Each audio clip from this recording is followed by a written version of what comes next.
Salut la famille, j'espère que vous allez bien. Alors on se retrouve pour une nouvelle vidéo. Waouh, je ne pourrais pas commencer cet épisode sans témoigner de ce que le Seigneur a eu à faire au travers de mon témoignage. Waouh, vous avez été nombreux à me partager votre histoire avec le Seigneur. J'ai été béni de lire vos témoignages, de lire vos commentaires et nous bénissons le nom du Seigneur de ce qu'il a eu à faire au travers de cette vidéo. Voilà pourquoi dans cet épisode, j'ai voulu parler d'une période de la vie qui est souvent négligée, méprisée, oubliée même. C'est pourquoi il est écrit dans 1 Timothée 4 que personne ne méprise ta jeunesse, mais sois le modèle des fidèles en parole, en conduite, en amour, en foi, en pureté. En fait, la jeunesse est une période qui est souvent méprisée et souvent négligée. Voilà pourquoi dans cet épisode, je me suis appuyé sur un puissant livre qui est écrit par un père de la foi. Pour moi, c'est la puissance d'une jeunesse choisie et révélée par Dieu. Alors, ce livre, il est écrit par le pasteur Gislain Diaba. Le pasteur Gislain, c'est le principal des ICC à Kinshasa et il est le pasteur principal de toutes les églises ICC en RDC. Pour ceux qui ne le connaissent pas, il est auteur, conférencier, entrepreneur, coach, motivateur, ainsi qu'entrepreneur de BRG Consulting. Alors, si avant que je puisse énumérer, en fait, ce n'est pas tout pris, mais à chaque fois que je lis ces livres, à chaque fois que j'ai eu à parcourir ces livres, je me suis retrouvé dans le panier parce que moi-même, je procrastinais. Moi-même, je procrastinais et moi-même, j'étais rempli de forteresses. Voilà, j'avais ces systèmes de pensée comme tous les jeunes de ma génération. Peut-être, voilà, la jeunesse, déjà, elle n'est pas question d'âge. La jeunesse est juste une connaissance qu'on a de la conscience de qui on est, de ce qu'on est en faire. Voilà pourquoi on se pose souvent la question à savoir qui je suis. Je suis appelé à faire quoi? Tu dois savoir parce que dans le livre du pasteur Gislain Diaba, il est en train d'expliquer pourquoi cette jeunesse elle est méprisée. Voilà pourquoi certains sont bloqués parce que 2 Timothée 2:22 dit: mais fuis les convoitises de la jeunesse et poursuis la justice, la foi, l'amour, la paix avec ceux qui invoquent le Seigneur d'un cœur pur.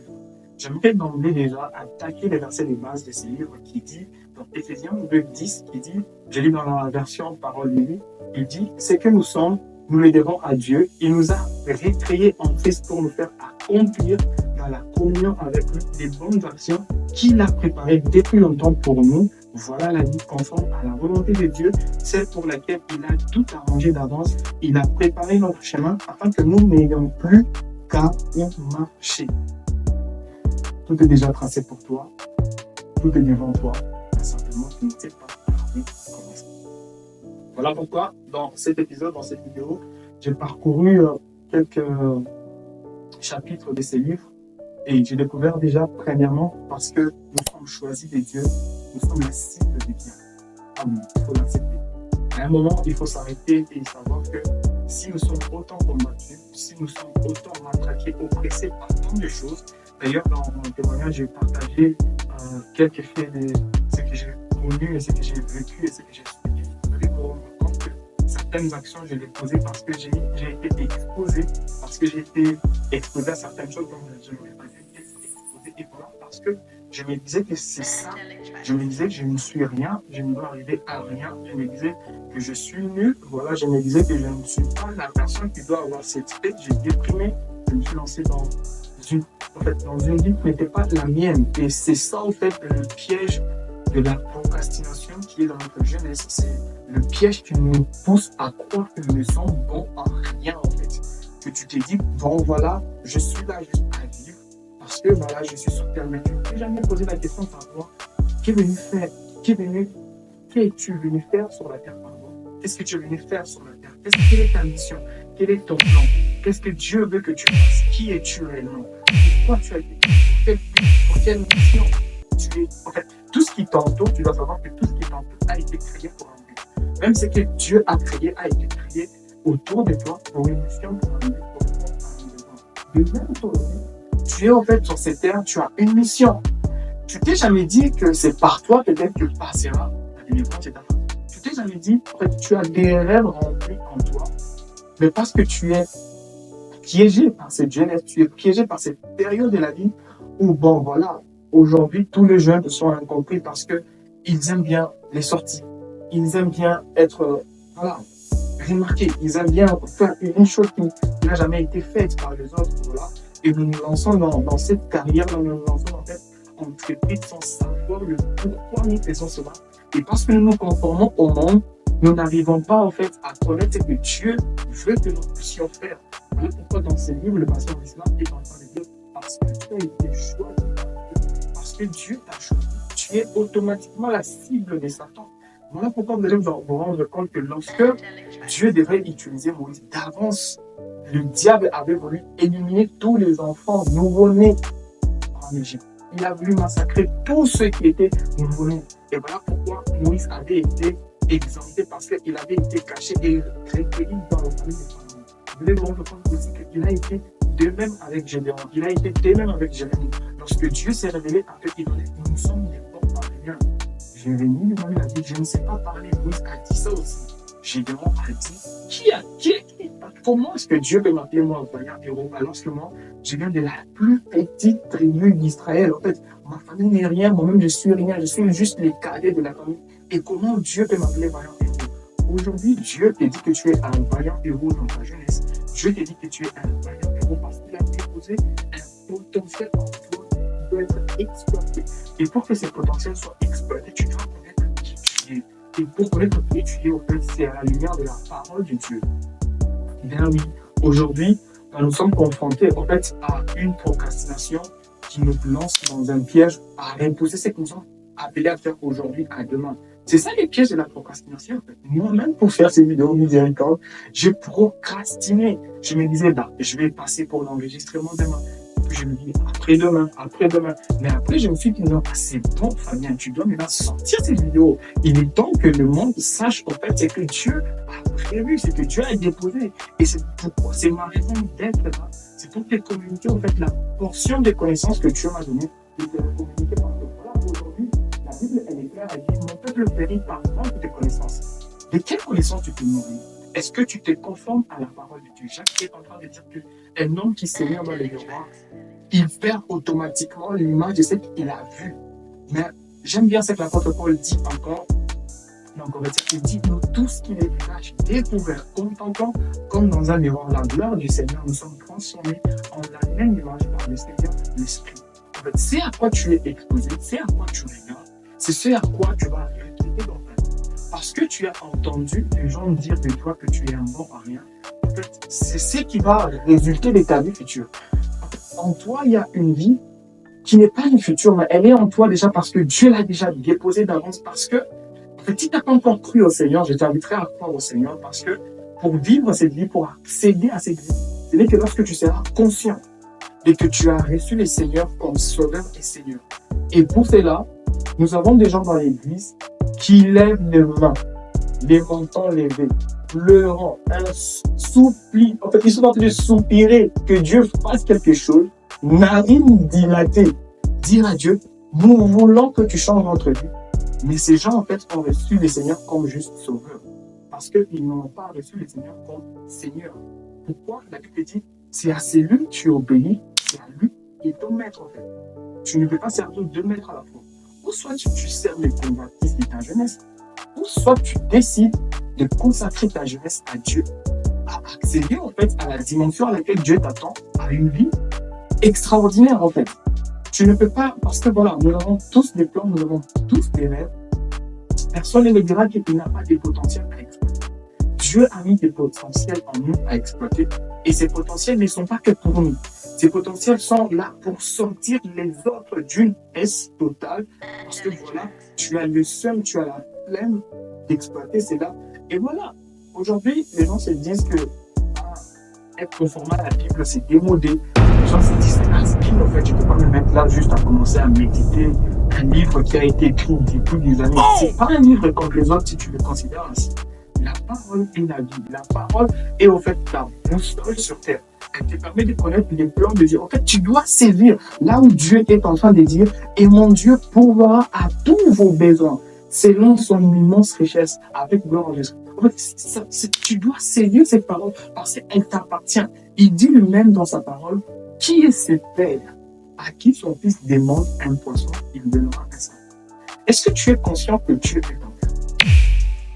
Est-ce que tu es conscient que Dieu il dit dans sa parole que la terre et tout ce qu'elle contient, les cieux ont été créés par lui et les cieux lui appartiennent. Et il a donné la terre au fils de l'homme. Est-ce que tu es conscient que la terre et tout ce qu'elle contient appartiennent à ton Père, Dieu, le Père de notre Seigneur Jésus-Christ?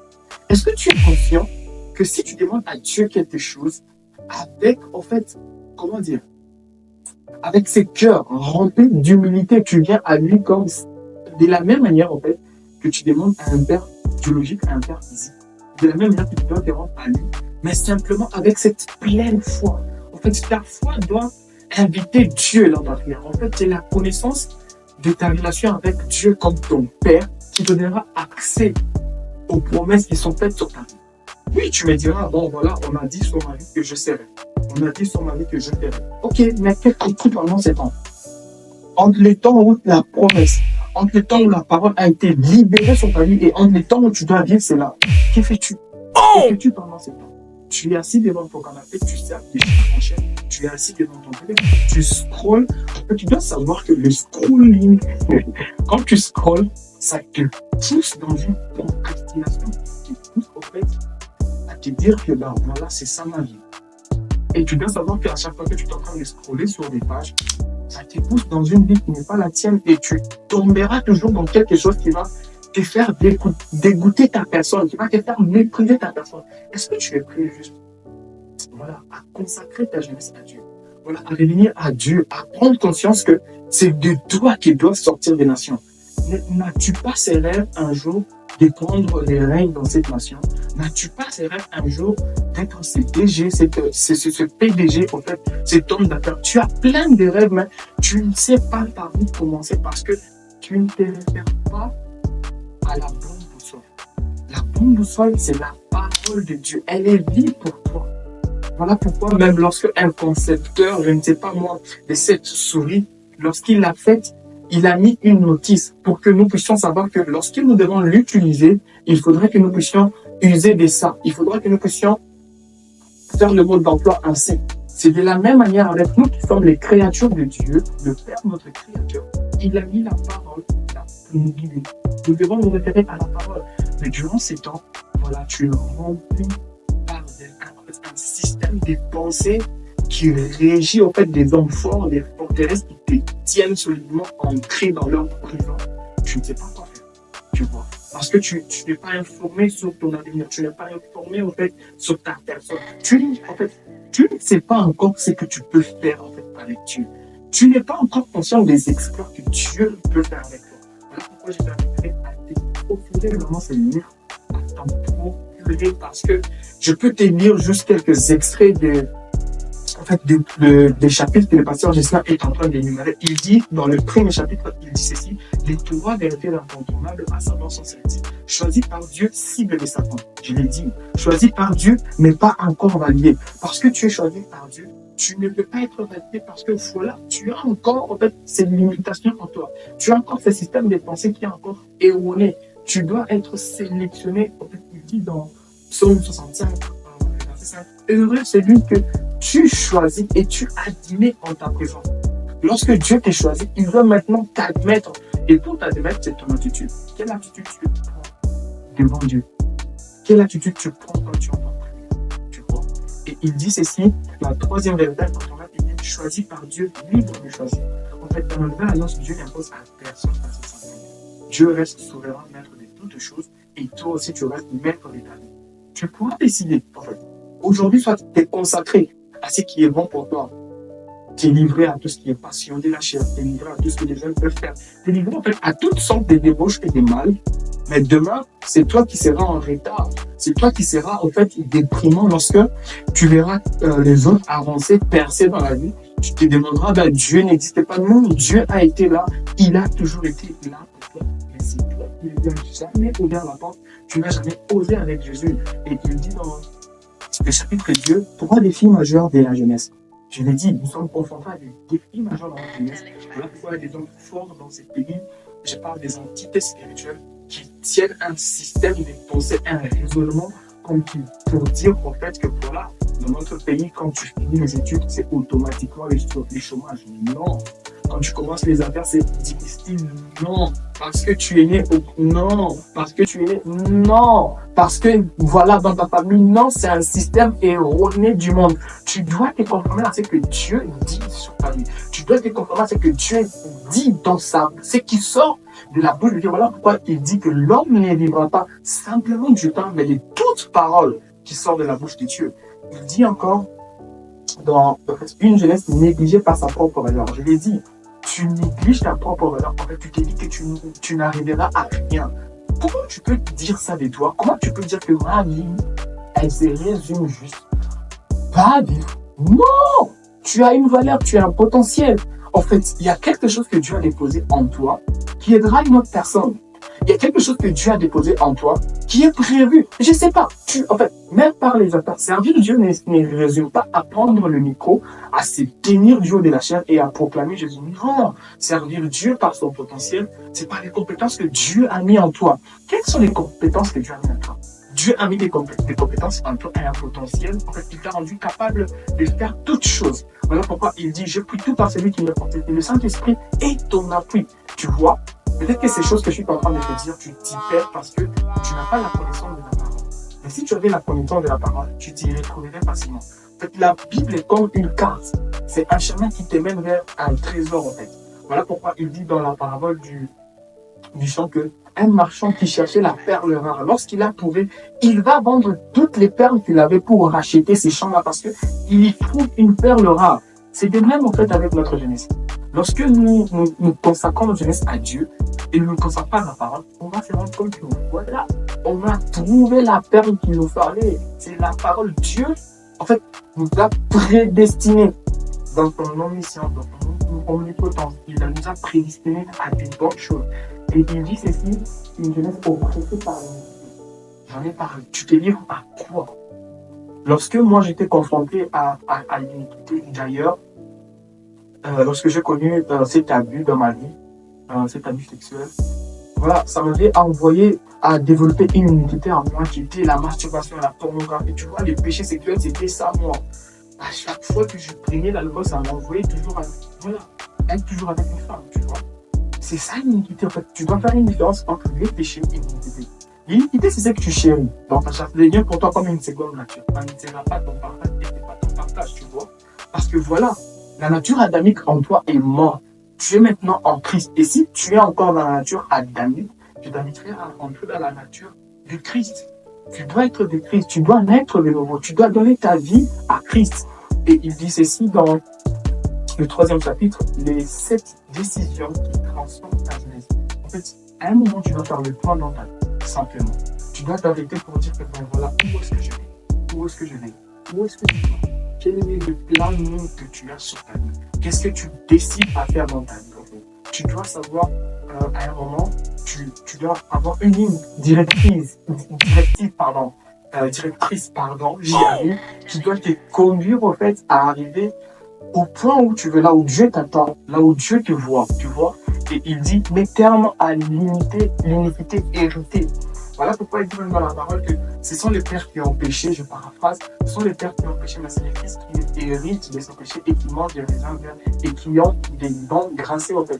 Tu vois, tu as comme cette amertume en toi parce que voilà, je ne dis pas ça de tous les parents, mais tu sais, il y a des choses que nos parents ont faites qui nous ont mis dans des combats parce que voilà, papa, maman n'ont pas su vaincre ces combats. Ces combats sont devenus les nôtres. Et toi, tu dois refuser de transmettre cela à tes enfants. Tu dois refuser, en fait. Aujourd'hui, les combats et les luttes que tu es en train de mener, ce ne sont pas que des combats et des luttes. Parce qu'en toi, il y a une vie. En toi, il y a toute une génération. Tu t'es jamais posé la question, après toi, tes enfants et leurs enfants. Tu vois, non? Après toi, il y a tes enfants. Et il y a aussi, après tes enfants, leurs enfants. Et voilà, une nouvelle lignée commence. Et tu dois, en fait, te consacrer à la pureté, à la sainteté. Je t'invite pas simplement, voilà, à arrêter certaines pratiques, mais à prendre juste conscience de qui tu es et conscience de ce que tu dois aujourd'hui. Parce que tu ne dois pas transférer, en fait, tes échecs, tes combats à tes enfants. Et voilà, tes enfants commencent à souffrir. David est en train de dire, je n'ai pas vu le juste être abandonné de Dieu et sa descendance. Jamais. Dieu est le rémunérateur de ses péchés. Et il dit encore, détruis les mauvais piliers. En fait, il y a des piliers qui se sont formés dans ta vie. Et ces piliers ont fait de toi une prison. En fait, ça construit autour de toi une prison.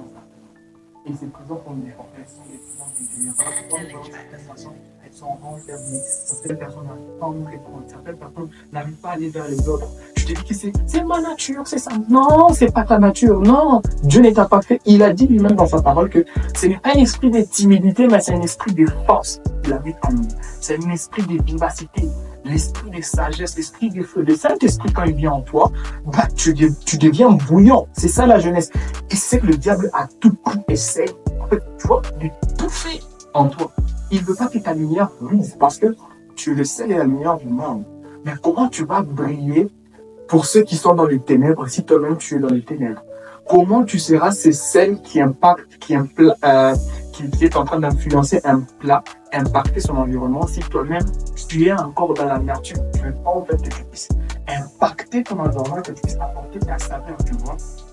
Et il dit aussi, guéris des blessures du passé, mon frère et soeur. Tu sais, par moments, nous sommes là, on s'est morfond en fait sur nous-mêmes parce que voilà, tel nous a fait ceci, tel nous a fait cela.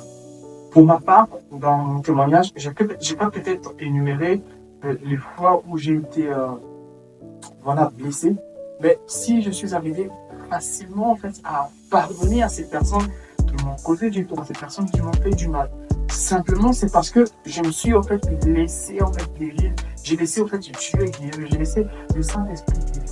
Et aussi, il faut savoir que les personnes qui nous blessent, ben, elles oublient facilement qu'elles nous ont blessés. Ces personnes s'en rappellent juste parce que nous prenons une attitude différente envers ces personnes, tu vois. Tu peux être là, tu crois que la personne, en fait, elle se rappelle des nombreuses fois qu'elle t'a blessé.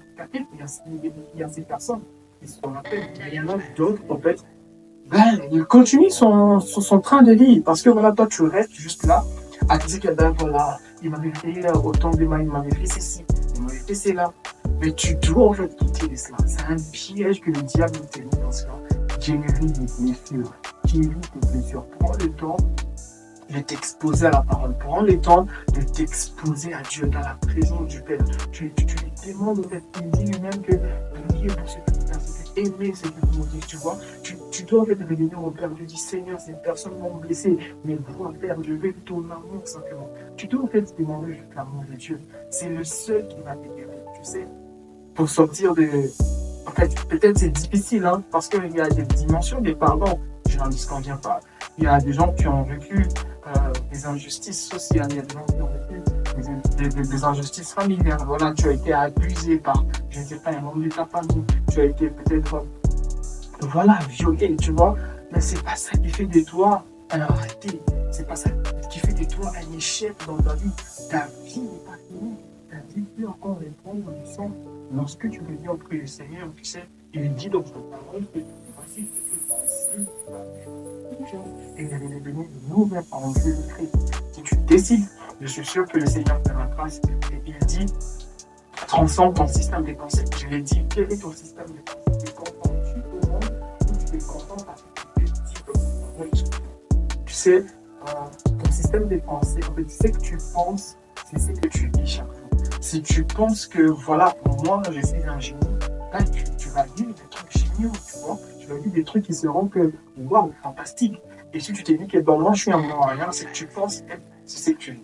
C'est que tu penses devenir, c'est ce que tu deviens. Mais bien sûr, il faut avoir aussi les carburants, c'est la foi. C'est ta foi qui te permet, en fait, voilà, d'accéder à ces choses dont tu veux, en fait, accéder, tu vois, accéder aux promesses de Dieu, accéder au fait à ce que Dieu a prévu sur ta vie. Il dit aussi que en fait, change radicalement ton langage. Quel est ton langage? En fait, quel est ton entourage pour que ton langage soit un langage médiocre?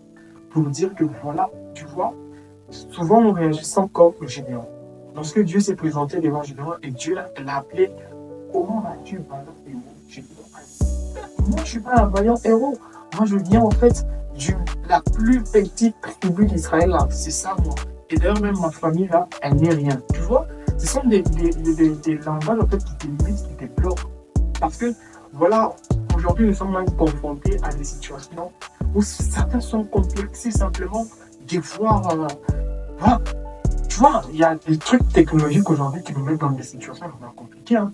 Et tu vois que lorsqu'il est limité, il te voit avec un téléphone qui est récemment sorti, bah, ils se disent, bah, comment il est parvenu à avoir cela? Certainement, chez eux, ils ont plus que nous.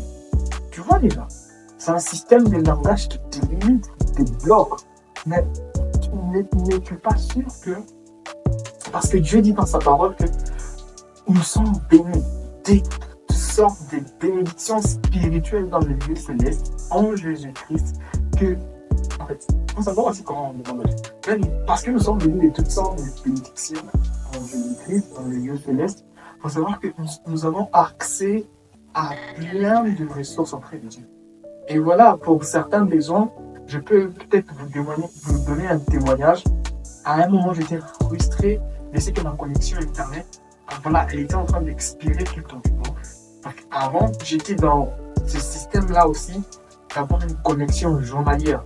Après, je me suis dit, je ne peux pas être frustré parce qu'il y a des fois où voilà, ta connexion, elle expire alors que tu es dans l'incapacité peut-être de te déplacer. Quelque chose si réellement tu sais faire, voilà, j'aimerais que ma connexion puisse expirer, que j'aie en fait la connexion qui me permettra en fait de travailler pour ton évangélisme. Et je vais demander à Dieu d'avoir la connexion qui marche. Jusqu'à aujourd'hui, je n'ai jamais pu monter des connexions mensuelles. Tu vois, ce sont des choses, quand tu es conscient que Dieu est ton Père, tu peux expérimenter. Parce que, voilà, disons cette vérité. Nous sommes souvent plus que comme un message, tu vois. Et généralement, et là maintenant, à te poser des questions, comment je vais réabonner? Parce que voilà, peut-être tu rates des travaux qui sont faits à la faculté, peut-être tu rates des travaux qui sont faits au travail, peut-être tu rates quelque chose d'important, tu rates une prédication, tu rates peut-être quelque chose, tu vois. Mais si tu es conscient que Dieu est ton Père, tu passes sur ta dans sa parole. Si les oiseaux du ciel, qui ne sèment ni ne moissonnent, votre Père prend soin de les nourrir, à combien plus forte raison, vous qui êtes ses enfants, vous qui êtes ses enfants. Jésus-Christ a appelé ses disciples à un moment, vous, petit enfant, ne savez-vous pas que vous êtes plus grand que celui qui est dans ce monde? Vous l'avez vu. Si tu es conscient que Dieu est ton Père, tu vois, il y a certains privilèges, t'as pas à te casser la tête. Parce qu'automatiquement, c'est un devoir du Père envers son enfant. Et parce que tu es inconscient, tu es ignorant, tu ne sais pas que ces choses-là sont en toi, mais ces choses-là sont en toi. Et voilà, il y a le diable qui vient comme c'est voleur, c'est un voleur, qui vient dérober tes ressources, qui vient dérober tes trésors, parce qu'il est là que pour voler les denrées, tu vois. Et dans le 4e chapitre, il parle de 5 vérités fondamentales sur ton identité en Christ. Je reviens encore, mes frères et sœurs. Tu dois savoir qui tu es. Et quand je parle d'identité, je ne parle pas d'appartenance. Je ne parle pas d'appartenance. Je parle d'appartenance à celui qu'on arrête comme Seigneur et Sauveur. Qu'on confesse 8 jours dans notre vie. Qu'on honore dans notre vie, par notre manière de vivre. Je parle de Jésus, le Christ. Quelle est ton identité en Christ? Tu vois, aujourd'hui tu es maltraité par des voix parce que tu n'as pas conscience de qui tu es. Normalement, simplement par la conscience de qui tu es, il y a certaines voix qui doivent se taire en toi parce que ces voix-là sont déporteuses. Ces voix-là t'empêchent. Tu vois, lorsque Christ était en train de parler à Pierre, il lui disait que voilà, je vais mourir à la croix, voilà, il y a quelqu'un qui va me trahir. Pierre a tressailli et il a dit, Seigneur, cela n'arrivera pas, tu vois. Et Jésus lui a dit, regardez-moi Satan, parce qu'il s'opposait au plan de Dieu, parce qu'il s'opposait à ce qu'il disait. Et lorsque tu connais le nouveau en plus, le passage est en train de dire, en Christ, tu es la demeure de Dieu. Tu dois savoir que Dieu a quitté son sanctuaire. Le Dieu majestueux. Tu vois le Dieu qui a créé, en fait, l'être que tu es, le Dieu qui a créé tes parents, le Dieu qui a créé tes frères et sœurs. Parce qu'il y a une famille qui est la tienne, mais c'est Dieu qui nous a tous créés. Tu vois, c'est Dieu qui a la source de toutes choses. C'est Dieu qui vient élire domicile en toi. Est-ce que tu es conscient que partout où tu vas, tu portes Dieu avec toi? Est-ce que tu es conscient que partout où tu marches, tu marches? Est-ce que tu es conscient que partout où tu marches, est-ce que tu es conscient que tout ce que tu fais, tu le fais avec Dieu? Si tu es conscient que tu es avec Dieu, je pense que certaines choses ne doivent plus te résister. Oui, simplement parce que la présence de Dieu, elle est avec toi. Et tu dois savoir que ce n'est pas simplement la présence de Dieu qui va faire fuir les démons en toi, qui va faire fuir les démons dans ta vie, qui va arrêter certaines choses dans ta vie. Non. Et lorsque tu apprends en fait que tu es avec Dieu, tu marches avec Dieu. David est en train de dire que même lorsque je marche dans la vallée de l'ombre de la mort, ta houlette me rassure. En fait, tu dois être comme ce psalmiste. Tu dois être comme David lorsqu'il parle dans les psaumes. Il est conscient de la présence de Dieu. David est conscient que la présence du juste, en fait, la présence du Dieu est avec lui. La présence de l'Éternel est avec lui. Et parce qu'il est injuste au devant de Dieu, cette présence ne le quitte pas. Il dit, en fait, David dit quelque chose dans le psaume. Il dit, Seigneur, ne me retire pas ton esprit. Parce que c'est l'esprit qui est venu vivre en lui, qui a été envoyé 50 jours plus tard, après la résurrection de Jésus-Christ. Jésus-Christ a envoyé son esprit, l'esprit qui a été sorti du Père, qui a été envoyé par le Fils. Et par le Fils, l'esprit est Dieu, l'esprit est Fils, l'esprit est Père. Tu dois prendre conscience que tu es devenu le quartier général de Dieu.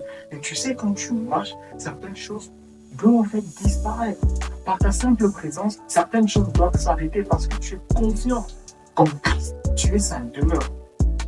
Et il dit, connais ton identité et déchaîne ta puissance. Tu vois, parce que nous sommes devenus porteurs de la présence de Dieu. Il y a une puissance qui nous accompagne. Parce que là, maintenant, nous portons le Dieu éternel. Tu vois, c'est pas pour rien qu'il dit que tu es le Dieu éternel. Parce qu'il dit que tu es dans un combat. Et chaque jour, nous menons un combat, en fait. Paul est en train de me dire que nous ne combattons pas contre la chair ni les sangs, mais nous combattons contre les puissances, les autorités, tu vois, les esprits méchants. Tu dois savoir toutes ces choses, et toutes ces choses, tu les apprends à la lumière de ta parole. Lorsque tu es conscient de prendre ta Bible, t'asseoir, et voilà, la méditer, la lire, tu dois savoir que tu es devenu une nouvelle créature en Jésus-Christ. Tu dois savoir toutes ces choses. Tu dois savoir que tu es devenu au fait l'élu de Dieu, le choisi de Dieu. Et parce que tu es l'élu de Dieu, c'est pas un hasard, mon frère. En fait, le hasard, c'est juste les plans de Dieu pour te montrer que fais attention à ce qui va arriver. Souvent, nous disons que j'ai marché par hasard par là et je vais rencontrer. Non, le hasard, certes, l'ennemi peut y passer pour te perdre. Voilà pourquoi je dis que le hasard n'est que des plans de Dieu pour te faire. En fait, c'est un signal d'alerte pour te faire comprendre que fais attention vers quoi tu marches, vers qui tu parles, tu vois, c'est à quoi tu t'exposes. Et il dit, il n'est pas mal avec Christ comme fondation. Mais quand tu as posé tes bases sur les Christ, il dit, celui qui bâtit sa maison sur le roc, celle-ci, elle pourra être confrontée à des vents et des marées qu'elle ne peut pas accepter. Tu vois? Lorsque tu sais que voilà, moi, j'ai été racheté par le sang de Jésus, Jésus-Christ est mort pour moi. Tu vois cette audace-là, cette assurance que tu as sur tes compétences, cette audace et cette assurance que tu as de ta conduite, cette audace et cette assurance que tu as de tes connaissances. Je ne suis pas sûr que si tu prends la même audace au-delà de celle-là que tu ajoutes l'audace de l'esprit, mais tu es pas sûr que certaines forteresses en toi vont simplement tomber. Et tu ne peux pas être, en fait, tu ne peux pas être comme quelqu'un qu'on maltraite de partout par les démons. Les démons t'oppressent. Je pourrais même donner un exemple. Au début de ma foi, j'étais souvent confronté à une paralysie spirituelle. Je ne sais pas si vous avez compris une paralysie spirituelle. Je vais expliquer brièvement. Tu es dans ton sommeil et subitement, tous tes membres ne bougent plus. Ton corps ne bouge plus. Tu peux bouger peut-être tes yeux, tu vois, mais c'est ton esprit qui commence à fonctionner. Parce que là, tu es déconnecté à un moment, tu rentres dans le monde spirituel.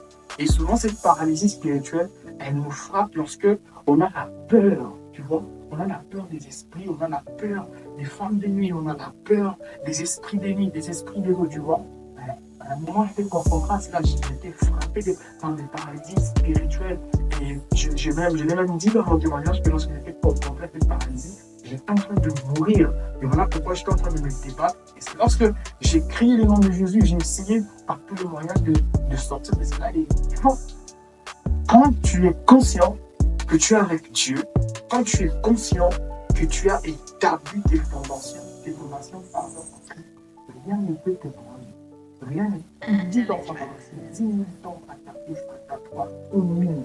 Tu ne laisseras pas t'ébranler. Même si tu traverses dans l'environnement de la mort, même si tu traverses le feu, rien ne peut t'ébranler. Parce que voilà, il t'a donné le pouvoir et l'autorité de marcher sur la terre. Est-ce que tu es conscient? Il dit les miracles n'ont pas d'âge. Tu sais, Josué a accédé au fait dans les dimensions, il était jeune. À 8 ans déjà, tu vois, il a accédé à des dimensions qu'il ne pouvait pas accéder. Tu vois, Jérémie également était jeune. Gédéon également était jeune. Jésus lui-même était jeune. Lorsqu'il s'est tenu dans les temples, il a commencé à enseigner à des peuples, à des gens qui ont passé ou consacré leur vie à étudier les lois du Seigneur. Mais il voit un petit enfant de 12 ans qui leur parle avec assurance, qui leur parle avec audace. Je sais qu'eux, ils ont eu, en fait, comment dire, ils ont pris le temps d'être enseignés par quelqu'un. Mais Jésus, lui, il a été inspiré, conduit par le Saint-Esprit, parce que la Bible dit qu'il grandissait en stature, en grâce et en sagesse, tu vois, de l'Esprit de Dieu qui reposait sur lui. L'Esprit de Dieu était sur lui. Est-ce que tu es sûr aussi?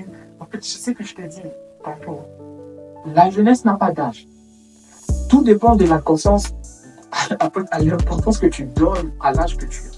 Si pour toi ta jeunesse commence à 10 ans, gloire à Dieu. Si pour toi ta jeunesse commence à 40 ans, gloire à Dieu. Si pour toi elle commence à 18 ans, à 17 ans, même, le piège de la procrastination, c'est celui-là. Il te dit que tu as assez de temps devant toi. Tu vois? Il te dit, tu n'as que 10 ans, tu n'as que 17 ans, demain à 20, 25 ans. Et d'ailleurs, j'aimerais donner une anecdote, c'est que quand nous étions jeunes, je ne sais pas si on le faisait tous, mais moi je le faisais souvent avec quelques amis. On s'est lancé des défis, on s'est dit qu'à l'âge de 20 ans, à l'âge de 23 ans, voilà, j'aurai mon véhicule, j'aurai mon travail, j'aurai ma femme, j'aurai ceci, j'aurai, tu vois, toutes les choses. Si je te pose la question aujourd'hui, est-ce que tu as toutes ces choses? Certes, quelqu'un me dira que bon, voilà, moi, à 21 ans, j'ai déjà ceci, c'est là, gloire à Dieu, et nous bénissons de tout pour toi. Et c'est là, utilise-les à bon escient. Mais si tu n'es pas encore parvenu à ces choses-là, c'est qu'il y a quelque chose qui te retient encore. C'est qu'il y a encore une forteresse en toi. C'est qu'il y a une période de ta vie, la jeunesse, si tu la rates, en fait, la jeunesse ne revient pas deux fois. On l'a dit qu'une seule fois, et elle est le tremplin de notre vie, tu vois.